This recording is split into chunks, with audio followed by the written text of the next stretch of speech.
রুকু দিবে, এখানে সিজদা দিবে। এই ঘরের ভিতরে আমার বান্দারা ইতিকাফ করবে, এই জন্য এই ঘর পরিষ্কার করার দরকার আছে না নাই? সাইয়েদনা ইব্রাহিম আলাইহিস সালামকে বললেন, ও ইব্রাহিম, মসজিদ নির্মাণ করেছো, এবার নিজের ছেলেকে নিয়ে মসজিদটাকে পরিষ্কার করো। কত সুন্দর কথা আল্লাহ তাআলা সাইয়েদনা ইব্রাহিমকে বলছে। সাইয়েদনা ইব্রাহিম আলাইহিস সালাম আমাদের মুসলমানদের জাতির পিতা, ঠিক কিনা? উনি আমাদের জাতির পিতা হয়ে উনি যদি মসজিদ পরিষ্কার করতে পারে, আপনি কোথাকার করে মসজিদ ঝাড়ু দিতে পারেন না। আপনার বাড়িতে ঝামেলা, আপনার স্ত্রীর সাথে ঝামেলা হয়, আপনার বাড়িতে ঝগড়া লেগে থাকে, মসজিদ পরিষ্কার করেন, আপনার অন্তরে শান্তি দান করবেন কে? কথা বলেন না কেন? শান্তি দান করবেন কে? আপনারা কি ঘুমিয়ে যাচ্ছেন নাকি? বিমানে আসতেছে, সবাই নাড়াচাড়া দেন। এই জন্য প্রিয় ভাইরা আমার, মসজিদের সাথে অন্তরকে জড়িয়ে রাখতে হবে। আরশের নিচে তৃতীয় শ্রেণীর ব্যক্তি যারা ছায়া পাবে, তারা হচ্ছে ওয়ারাজুলুন কলবুহু মুআল্লাকুন বিল মাসাজিদ। যারা মসজিদের সাথে মসজিদের সাথে অন্তরকে ঝুলিয়ে রাখে, যখন আযান দেয় মসজিদে চলে যায়, মসজিদকে আবাদ করে, ওই মানুষগুলো আরশের নিচে ছায়া দিবেন কে? ওই মানুষগুলোকে আরশের নিচে ছায়া দান করবেন যিনি, তিনি কে? এই জন্য প্রিয় ভাইরা আমার, মসজিদের সাথে অন্তরকে ঝুলিয়ে রাখতে হবে।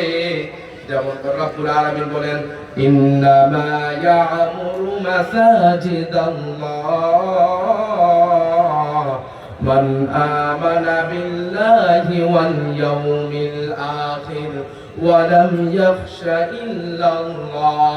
রব্বুল আলামিন বলেন, ওই মানুষরা তো মসজিদের আবাদ করে যারা রব্বুল আলামিনকে বিশ্বাস করে, পরকালকে বিশ্বাস করে, যারা সালাত কায়েম করে, এমনকি যাকাত দেয়, ওই মানুষগুলো অবশ্যই ওরা হচ্ছে হেদায়েত প্রাপ্ত, আর ওরাই মসজিদকে আবাদ করে, ঠিক কি না?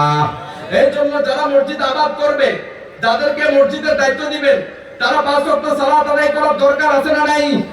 আজকে থেকে আমরা অঙ্গীকার করব, সুদখোর, ঘুষখোর, মদ খাওয়া এমন কোন মানুষকে আমরা মসজিদের কমিটি বানাবো না। রাজি আছেন? রব্বুল আলামিন কবুল করুক, বলেন আমিন। তারপর 4 নাম্বার, ওয়ারজুলানি তাহাব্বা ফিল্লাহি ইজতামাআ আলাইহি ওয়া তাফাররাকা আলাইহি। এমন দুইজন ব্যক্তি আরশের নিচে ছায়া পাবে, যারা রব্বুল আলামিনকে খুশি করার জন্য একে অপরকে ভালোবাসে।